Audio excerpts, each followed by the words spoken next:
Peace and love to the world out there, man. New Child reporting live with another powerful, positive message for the brotherhood. You know how we do, man. It's been a while, but I'm back and just really have some amazing jewels to share with y'all. And we're gonna get right into it as we always do, man. Get right down to the nitty gritty. First thing, man, is a lot of brothers, whether it's rappers, whether it's guys that's still in the street, hardcore, hard body, doing their thing every day. Whether you want to call yourself a D-boy, you want to call yourself a hitter, a shooter, a dealer, whatever. Bottom line is this, y'all. We got a lot of misconceptions going on out there that I want to clear up. And one of them being that we run our block. I run my block. I run my hood. Don't shit go down here unless I, say so, or unless me and my goons say so. And I respect where that comes from because I was once that guy. I was once that guy that would be on the block saying the same thing.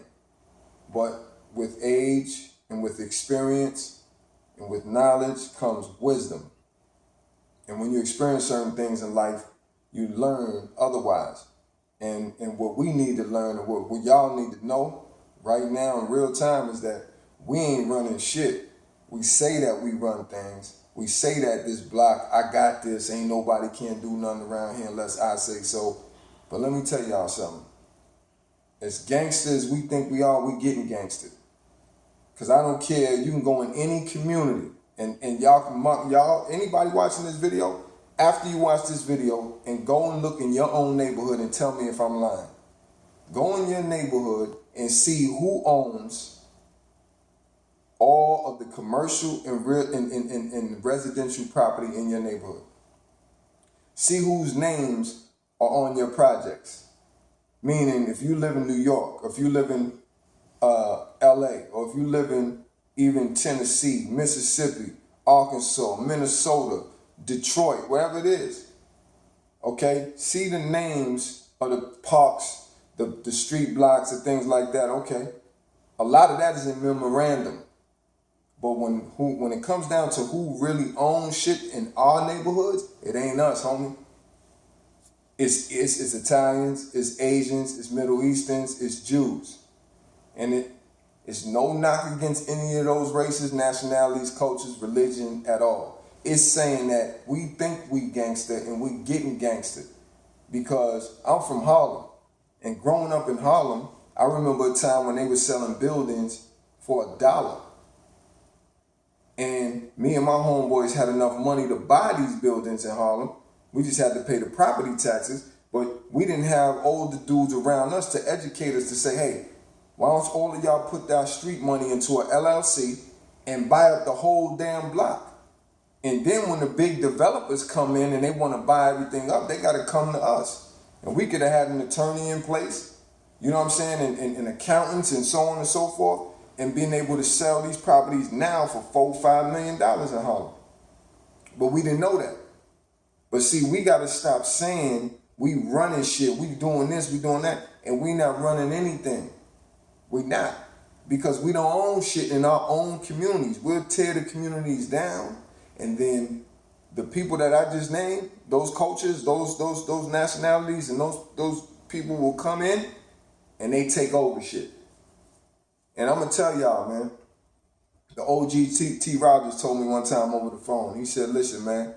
He said when I go around the country or I speak to dudes and they say I run this, I ask them, do you have a park in your name?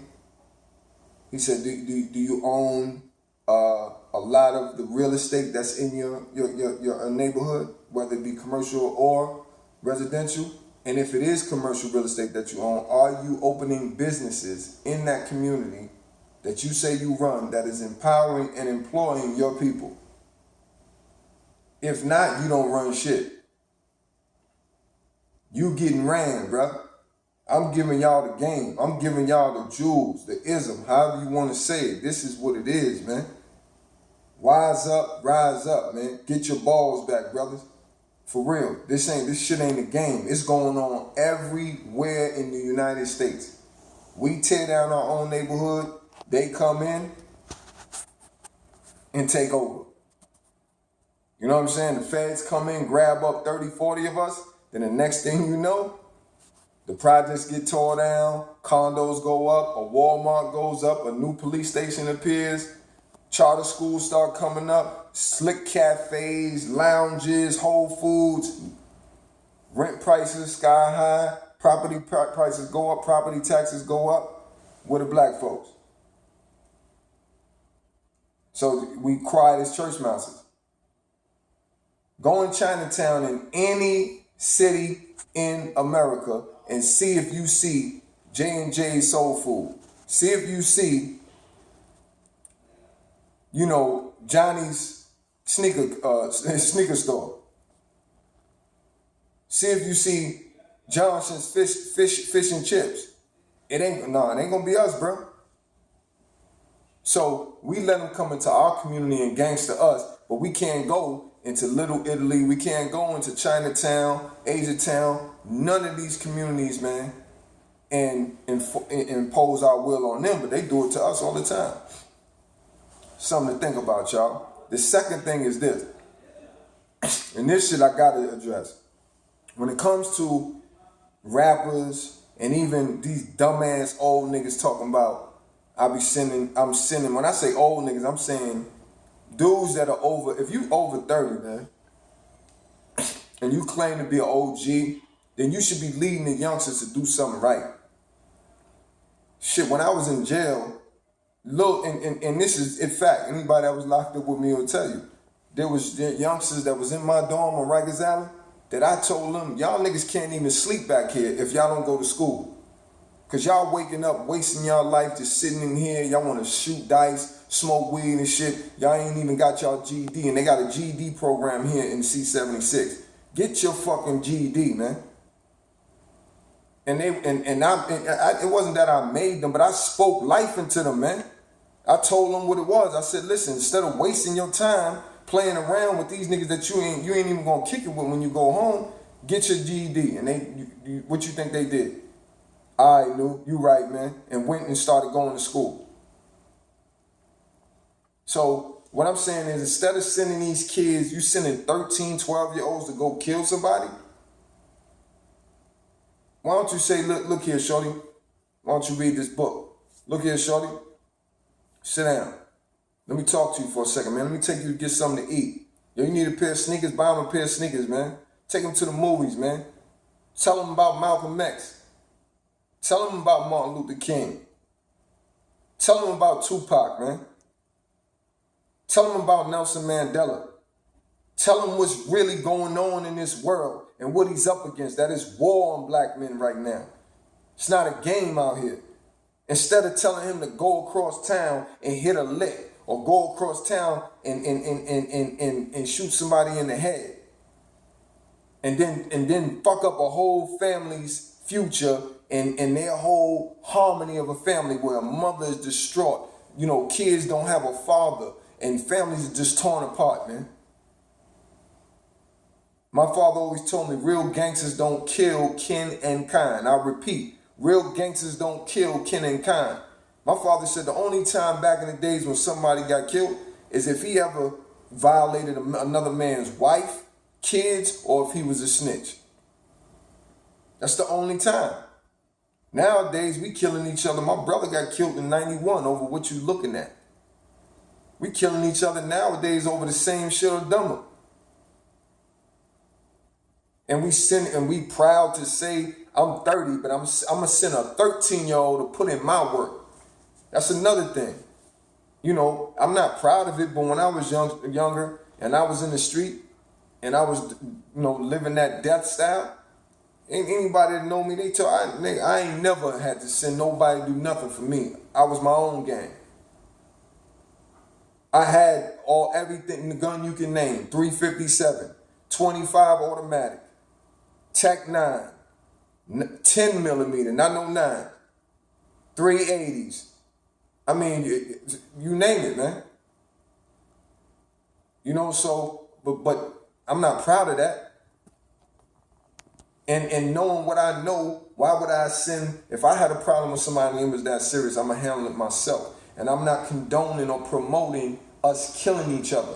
But what I'm saying is, if it came down to that, partner, what are you sending a young boy on a mission to where he's gonna go on a mission, kill somebody, and then end up doing 25 years, 50 years, life without parole? His life is over, man. So you could go front in the party and wear a shirt talking about free little such and such, knowing his ass ain't never coming home, and pop a couple bottles for him, and his mother's at home crying her eyes out. You's a bitch ass nigga. And this go out to all y'all niggas. I don't care where you from, what gang you from. Nigga, you a bitch ass nigga. If you 30 years young and you sending a 13-year-old to do your dirty work, you a bitch ass nigga. You the type of nigga go to jail and lock in on PC. And niggas like me, when we see your ass, we gonna tear you up. In front of COs. On the yard, wherever. Mess hall, whatever. Law library, wherever. Clinic, we gonna tear your ass up. And rightfully so. I'm saying this, man, with love for the brotherhood. Because enough is enough, man. We gotta cut this clown shit out. Putting these messages out here, like telling kids run off on the plug and shit like that, and running off on the plug. Y'all niggas know what that brings, man? For the people that don't know what I'm talking about, the plug is your connect. Somebody that's supplying you with your work and you run off on them. I've seen niggas run off on plugs and get executed on the rooftop, man, in East Harlem, bro. Dudes I grew up with did shit like that. Bit the hand that was feeding them, and they no longer here. So why would I lie to these kids and tell them, yeah, run off on the plug, I ran off on the plug. I wouldn't even make no rap song talking that dumb shit, ever. Because I really lived that, bro. I come from that. Death style, it's not a lifestyle. Let's get that right. And I got that from Monster Cody. Salute to you, brother. May Allah bless you, man, with strength and direction and empowerment, man, and inspiration to continue to shine your light on the world. Last but not least,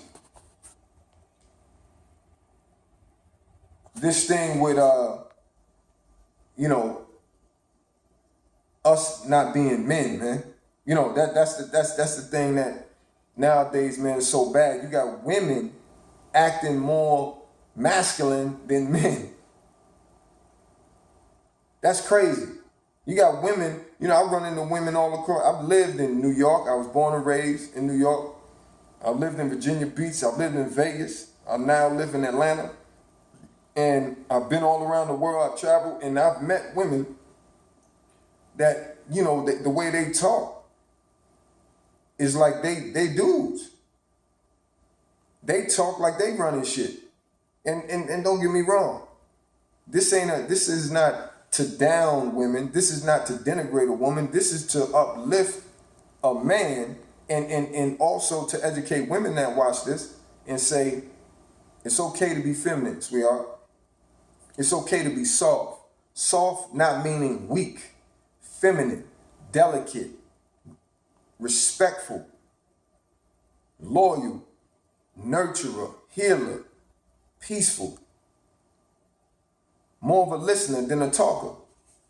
And men, be the message that you send, man. Stop, faking the funk, nigga. If you don't got it like that, tell a woman, hey, man, look here, young lady, right now, hey, I'm doing the best I can with what I have where I'm at. And if that's not good enough for you, then maybe we need to, go our separate ways and you live your life, enjoy your life. But otherwise, ain't no fronting over here.